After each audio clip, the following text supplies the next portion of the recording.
Welcome to the MBM Vault live from the Media Hub on riotradio.ca. We're your hosts, Jacob Postorero. And Sophie Young, and this show is all about music, local talent, industry news, and most importantly, fun. Today we'll be interviewing a Year 2 MBM student who is also an artist manager. Please welcome Victor Lee. Yay! Yeah, thank you for having me here, Jacob and Sophie. Yeah. Before we start, just want to make a quick announcement about a breakthrough event happening this Friday. It is Bratmas, a Charlie XCX Christmas at Biltmore Theater on Friday, featuring music from Charlie XCX, Billie Eilish, Slater, Troye Sivan, Kim Petras, Shy Girl, and more. This is a 19-plus event, so bring your ID with you. Mm-hmm. Bratmas. What an event. Yeah. All right. Victor, can you tell us a bit more about the song we just heard? Okay, this song is it's called Move Your Body from King Lotus. King Lotus was a duo, an EDM pop duo, that as I was telling you before, they did things the opposite way that what usually happens with an emerging artist. They were lucky enough to have their first live performance as Justin Bieber's headliner in Peru. They performed at the National Stadium in front of 30,000 people, and that was their first time performing live. Things went crazy after that, as you can imagine. Oh yeah. But unfortunately, as it happens many times, as soon as it went up really fast, it also went down really fast. It burned down and crashed. Ooh. Yes, unfortunately, right now, even though they're still in music, they're music producers, but as a band, as an artist, they're not performing anymore. Aw. It's a shame. Yeah. You think they'll ever come back up? I've been trying to convince them, so let's see what happens. One day it'll work, one day. Yeah, hopefully. All right. Yeah. Give us a brief introduction. Who are you? What's your place in the industry? Yes. I'm a second-year student. I've been here, as I mentioned once, I consider myself sort of a vintage student, right? I'm actually even older than Greg. Really? So you can have an idea of sort of how old I am. But, the reason why I'm here in Canada and studying the program was because I've been working more than 3 decades as an artist manager in Peru's music business. Well, as things happen usually, in life, right before the pandemic, my wife and I found out that we were expecting a baby. Oh. Yes. I have a 24-year-old girl, a 17-year-old boy, and then a 5-year-old boy. Aww. Okay? It was a big surprise for us. It changed our lives for the best. Then the pandemic came. Oh. And right after when it was over, we started to think about his future, what to do with, what can we expect for his future. Economically, Peru is a country that's, it's not doing badly, but there are many things that my wife and I consider that, there are places that obviously are much, they will give a much better future for him. So we look originally for Australia, Canada. Somebody asked me about the States. I was raised in the States, and I've been back to the States after the newly elected president now has been president, and I don't like what it has become. So we decided not to go to we didn't consider the States as an option. Okay. So, as luck came, I was accepted at Durham College, and here I am. I'm doing something that I never did, which was actually studied it professionally. 30 plus years ago, at least in Peru, there was no music business careers. The only things that were the closest thing as to a music business career was communications. It was communications, which meant that you could actually if you study communications, you could either work on television, on the movies, whatever. Okay. When I asked my mother, when I told her I wanted to study communications, she said no way. So I finished. I'm a business major I said, okay, I'm going to work on the business side of things. And, well, that's how I became an artist manager. All right. Well, look at that. Yeah. So what do you believe is the biggest difference that you've noticed between the music culture here in Canada and the one in Peru? Well, not just only between Canada and Peru itself. There's this phrase, the grass is always greener on the other side, right? I've heard people here sort of complaining about the Canadian music business, which I can understand why. But believe it, or you have to believe me. First of all, because we know that we're the 8th biggest market in the world. 8th, okay? That's big. That's something that actually we have options to actually grow. And one of the things that actually Canada has that other countries do not have is the grant system. The grant system helps a lot. It helps a lot to helps emerging artists to grow. I've known so many emerging artists that actually they got money, they invested their own money, or they got loans from families, friends, whatever. And unfortunately, they got stuck in the middle and never grew because they were expecting that their investment would actually, they thought that maybe that by the 3rd or 4th year they would actually become huge and big, and that's not something that happens. We've been told constantly that the music business is a marathon. So you have to be conscious about it, and you have to keep on investing and investing. And life unfortunately happens, and many of these very talented artists just decide to do something else. And I've seen it so often in my country. Now, the first thing that I was actually impressed about was learning about the grant system. I've been reading a lot about it, and I know that it's the way for emerging artists to actually survive on their way to becoming more successful.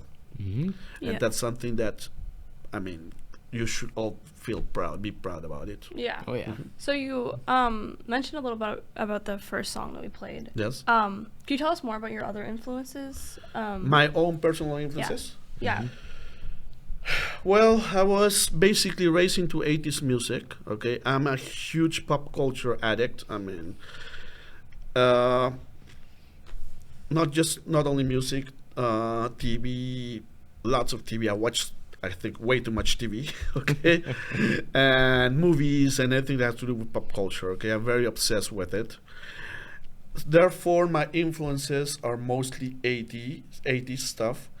I know that everyone says that music has evolved, but if you actually analyze it, most of the songs, the pop songs that you listen to now, have heavy 80s influences. Oh, yeah. Yeah. Olivia Rodrigo, The Weeknd. What's the name of the song? Into the Flames, or the last one? Something about the flames. I know what you're talking about. Okay, yeah. that song is Moth 80. Moth to a Flame, I think. Well, it's 80 stuff, Yeah, basically. of course, Okay, it's all recycled in a way. Okay. Bruno Mars song. Bruno Mars is with Rosé. Those songs are very 80s. So basically, all those, they don't sound 80s because of all the polishing and all the gloss that you do right now, but the influences are there. Oh, yeah. So that's the reason why I listen to so much. I still listen to so much 80s music, and it's funny because sometimes I'm listening to a song, an old song, and I think, oh, this sounds like this current song, because it's important for. I also listen to current stuff because, as being in the business, you have to listen to lots and lots of music. Yes. So I can clearly see the influences. Oh, yeah. A lot of music is recycled, like sampling and everything. Everything dates back. Yeah. Yeah. You're right. It's like you take something and make it your own. But yeah. Oh, yeah. That's for the point. Sure. All right. Yeah. So on your website you sent us, you told us that you used to be a math teacher for a private school. Exciting. Tell us about that. Well, remember when I was telling you that my mother said no? Okay. When I was in high school, I was good at maths. So my first option was engineering. Ooh. Okay. A lot And different. those were sorry to everyone who's in engineering, but those were my worst 2 years in my life. It's not the career itself. There were several things going on in my life, but they were terrible, and I don't like to talk about it. Okay, but still, I changed from into business. The last year that I was studying, another way. I mean, while I was in college, the way to pay for my college was to I started teaching English because, just as I told you, I mean, I studied in the U.S., so I started teaching English. Mm-hmm. And a friend told me that they were looking for teachers because he knew that I taught English. And there was an ad that they were looking for teachers, and I said, okay, let's go and see what it is. And it turned out that they were looking for math teachers. Ooh. So I went to the interview just to see what happens. 18 years later, I stayed there for 18 years. Actually, that was from 1994 till 2012. And from 2012 onwards, I've been doing online teaching. Oh, wow. Yes, Okay. I still teach math. Wow. So, Really? yeah, so I'm constantly, it helps. And believe it or not, I mean, our business, and we've been learning about that, has lots of maths itself. Oh yeah. That's why I'm actually more interested right now in the publishing side of the business, and because I mean, it has lots to do with royalties and stuff like that, For sure. Mhm. I should have gave you a call when I was in high school. I was not doing good in math at all. I think anyone could actually learn maths, to be honest. That's good. Yeah. It's a good skill. Yeah. Oh, you need it. Well, You will need it next term. Yes. All right. Well, you already did talk about how your music you used to listen to compares to today. Said like the stylistic choices are similar, but just today they have more polish. You said. Yeah, I'll say it's more polished in a way. I mean, if you actually think about pop music right now, who are the artists that? I mean, if I ask you about pop, who are the first artists that come to your mind? Sabrina Carpenter. Yeah, Okay, besides Sabrina, who else? Grace Abrams. Okay, Gracie Abrams, I would consider her something like, well, she's like a Taylor Swift in a way. Yeah. Okay, but even Taylor has actually, she's gone through her pop phases too. Oh, 100%. Okay. Yeah. And right now she's going through her. I don't know how much country music have you heard from the 80s stuff. It's very similar in a way.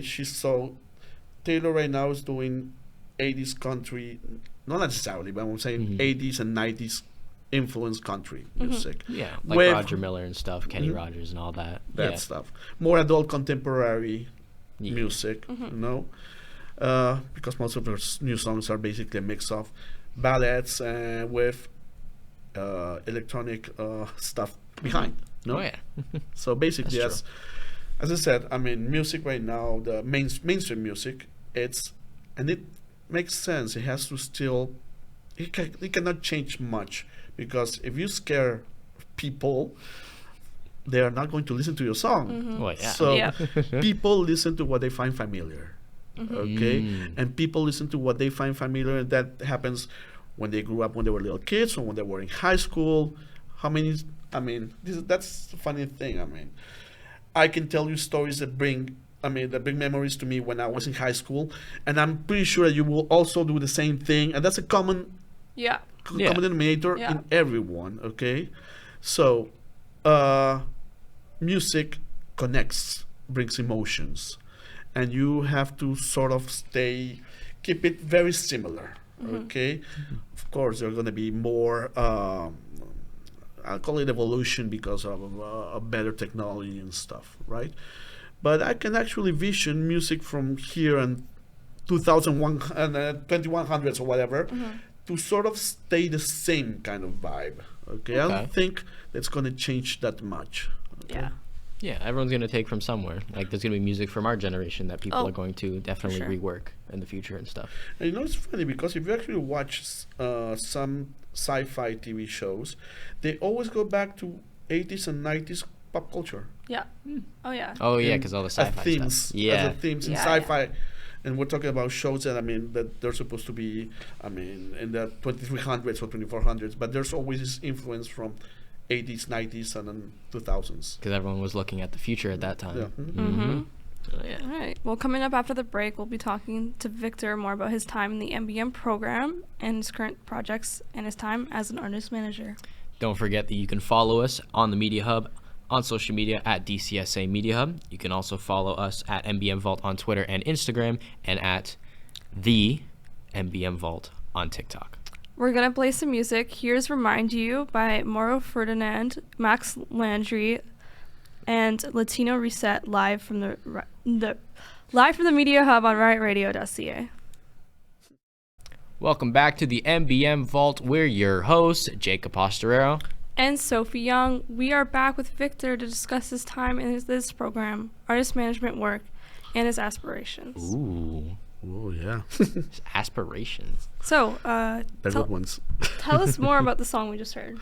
Okay. The song you just heard is called Latino from a band called Reset. There was in the 90s and early 2000s, there was a time that new metal became a big thing. Mm-hmm. So actually, many of the artists that I work with were new metal artists. Funny thing, most of the guys in that band were actually my students in school. I mean, Ooh. They were students at the time, and they later formed the band, and I became their manager. And one funny story about this band called Reset, was that at the time that they came out, they used the name. The word Reset was R-E-S-E-T. Simple Plan's first original name was Reset also, and they couldn't use the name Reset because of Simple Plan. So they decided to change the name to R3SET.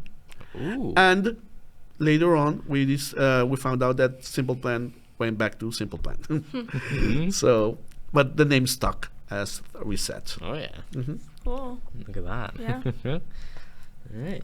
Well, tell us more about some of the different artists that have been signed to Emerging Songwriters, man. Oh. The Enterprise. Yeah. Well, I'm also the manager for Emerging Songwriters, the publishing company in our 10th class. Right now, we have signed Cool Missy, Mel. We also have Ash Acoustics. There's another student from last year who's not with us anymore, unfortunately. Her name is Tolu, and she goes by her artistic name of Mama T. There's a third one, and we have two more right now, which are Kush Spirit, Kush, and a new one that I hope I don't have the name wrong, because we signed him actually 2 days ago. Ansh, I think his name is Ansh, A-N-S-H, if I'm not wrong. And I was actually very impressed because it's modern, sort of urban music, but in Hindi. Ooh. Okay. Interesting. Very interesting, yeah. Yes. And what we want to do in Emerging Songwriters is to, and this is a good moment for everyone to tell you, if you want to do collaborations, please write to Emerging Songwriters DC, okay, don't forget the DC at the end, at gmail.com. We're trying to get as many different types of genres as possible. We don't want to stick into indie pop or pop rock, okay? We want to create as much different music as possible. Our objective is we want the world to discover everything that we do here at our program. For sure. Oh, yeah. So you sent us a website that, when you look at it, there's so many big names that you've worked with. Can you tell us more how you got into contact with them, or, just how it happened? A little bit of a rundown. Yeah, the magic behind the scenes. Ooh. Basically, many of the artists I started to work with we've been told so many times about the importance of networking. I got to meet people in different events, and we got to talk and sort of became friends, and then we decided to work together. For instance, one thing that had to do with networking. Currently, I'm not working as an artist manager because of school, okay? However, there might be a possibility I might go back as an artist manager, and it actually happens thanks to one of our courses. For music marketing, my group and I are doing the reggae genre, and we had to interview different artists for our project. We discovered that there was this artist called Cairo McLean. At 13, he became the youngest Juno Award winner. Wow. Yes. That's impressive. And now he has 2 Juno Awards. And Cairo is only 16 years old. Okay? Well, turns out that while we were doing the interview with him and his mother, who was managing him, or who is managing him at the time, we sort of connected. We become, friendly. And the mother asked me if I want to manage his career, which probably I will, because I see lots of talent there. There are many things that we have to sort out, because obviously, if I'm going to manage an artist, I also have to do my best, and I cannot, I'm studying, Yeah. I'm also working, etc., etc. So I would have to find out how to balance the whole thing. But I'm very interested in going back into management with him, because there's so much potential.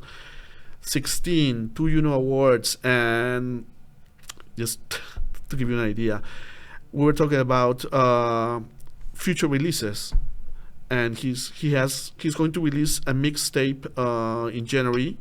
I have nothing to do with that, but we're planning his new long play. It's not going to be an EP; it's going to be a new album. Oh wow! And he has 100 songs to choose from right now. Wow. Oh, Okay, that's what he told me. I haven't actually heard them yet. I've heard some of the songs, which they blew me away. Okay, but I've only heard 4, 5 out of 100. I don't know what's going to happen after that, but there's lots of potential with him. So I'm really excited about what might come up from something like that. And it started from an assignment that we were given at school. And that's how networking works. Yeah. Just who you know, and how to use how opportunities present to yourself, and decide if you want to take them or not. being at the right place at the right time. You're right. Yeah. That's an amazing story. I really like that. Yeah. All right. So, what are some skills that you believe transfer between your teaching and music? Being a math and English teacher to the music industry. I guess empathy. Empathy. Yes, empathy, because I do believe that it's very important for somebody to learn something, that you have to have empathy with the person who's teaching you. You were mentioning earlier that you were not good at maths, but I'm pretty sure that if you found a person who you connected with, okay, you might, or at least you would like to try to do your best, okay. And the opposite also happens. You might not be lucky enough to have, a teacher or a professor who you connect with, and if the subject happens to be dry, you just hate it and you just try not to do your best. No, that's how it happens in life. So the same thing I would apply to being an artist manager, because in a way an artist manager is not just having to deal with the business side of things. It goes much more. You have to have a personal connection. You also have to deal with I have this anecdote that I was once in a festival, and we were in the lobby of the hotel where most of the artists and their team stayed at, and I was talking to several colleagues, and we all agreed that what we all had in somebody just asked, what do you think is the most important job that the manager has? And the answer that everyone said was, be a babysitter, but in a good way. Okay, and it's true, because you become psychologists, you become, you have to deal with an artist everyday things, etc., etc. Some people decide to establish boundaries, but actually I believe that the most successful artist managers are the ones who really take their artists like family, more than friends, family itself. You know, you have to care for Yeah. who So you have work like with. a connection. with- Connection. Yeah, like a whole friendship. Yeah. Yes. Yeah, for sure. Because then you know them like in and out. And it's, And you good, know, yeah. you also know how to handle their demons because and handle ego, which is something that I'm not going to deny. It's an inherent part of an artist. I believe that an artist who doesn't have ego is not going to be a good artist. Because in order to become successful, you have to believe in yourself and you have to believe it. You have to believe. exactly. Yeah. There's this phrase I also sometimes speak with some colleagues that successful artists need to be hungry of success. Okay? And what do I mean by hungry of success? It means that if you really want something, okay, you want to be successful, let's suppose that you have to rehearse every week, okay? Don't make excuses and say, oh, okay, I have to go on to a pub to drink with my friends instead of going to rehearse. Or give excuses like, oh, I cannot do this because I don't have money. You find the money. If you want to be successful, find the money. The best example of success that I can think of is Madonna. Okay, I don't know if you heard the story of her story, but she actually came from nothing and she did everything that was in her grasp to become successful in her early New York years. And look where she is now. Yeah. I remember hearing sure. about that. Yeah. Yeah. I love Madonna, man. Classic. Yes. Well, coming up after the music break, we're going to be back with Victor to discuss more about the MBM program, his plans for the future, and overall goals. Don't forget that you can follow us at the Media Hub on social media at DCSA Media Hub. You can also follow us at MBM Vault on Twitter and Instagram and at the MBM Vault on TikTok. We're going to play some music. Here's Guachiman La Sarita, Fuente de Poder, Gaia, by Gaia, live from the Media Hub on riotradio.ca. Welcome back to the MBM Vault. We are your hosts, Jacob Osterero. And Sophie Young. We are back with Victor to discuss more about MBM, career goals, and aspirations. So, we're discussing it a little bit over the break, but tell us more about the songs that we just heard. Okay, the first song that you heard, La Sarita, Huachimán. I chose that song because, first of all, La Sarita is a rock fusion band. It blends Peruvian folk music and rock and hip hop. As I was telling you during the break, Peru mostly have their folk music is regional. In the coast, we have mostly black influenced music. Okay, and in the mountains, what most of you associate with Machu Picchu and and the Andes, you have you have music with harps and more Andean music, and then you will also have the jungle, the Amazon, which also has a different style of music. And what I like about the band is that they actually blended in different songs, those styles. And I always thought that La Sarita represents what Peru really is musically. And, they were successful in a way because, it led to tours in Europe and the States, etc., etc. Right now, unfortunately, because of legal problems, they're still performing, but there are some legal problems between them, but they're not as successful as they used to be. That was in the case of La Sarita, and in case of Gaia, Fuente de Poder, that band is a more direct rock band. But what I like about them is that they really had a good work ethos of they would always rehearse Tuesday evenings, no matter what. And if there was this what that they couldn't rehearse, they would actually be responsible enough to take their lunch, coordinate among themselves and sacrifice their lunch breaks and go to a studio to rehearse. But there was always rehearsing every week, because even though there were no concerts every week, they would always be rehearsing because they wanted to sound like a well-oiled machine constantly. And that led to festivals like Vive Latino, which is the biggest Mexican festival, you all follow heard of Southeast Southwest. Yeah. Okay, they've performed there. They have also performed in many other festivals in Peru, and they are well regarded because they happen to offer a great show, show themselves, and they're excellent musicians. Oh yeah. So after this year, what are your plans for the future? Do you plan on taking the third year? That's something that's still funny because Greg is going to talk to us about it tomorrow, right? Oh, really? Yeah. Yeah, so there's a part of me that wants to take the third year. The part that says no is the part that has to pay. Yeah, I understand It's that. kind of hefty in our case as international students. Oh, so for sure, that too. that's something that I have to balance.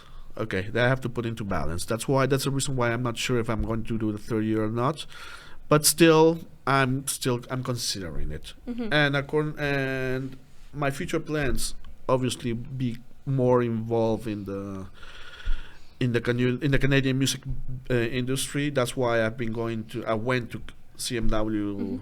That's why I'm trying to attend as many industry events as possible, getting to network, get to know people.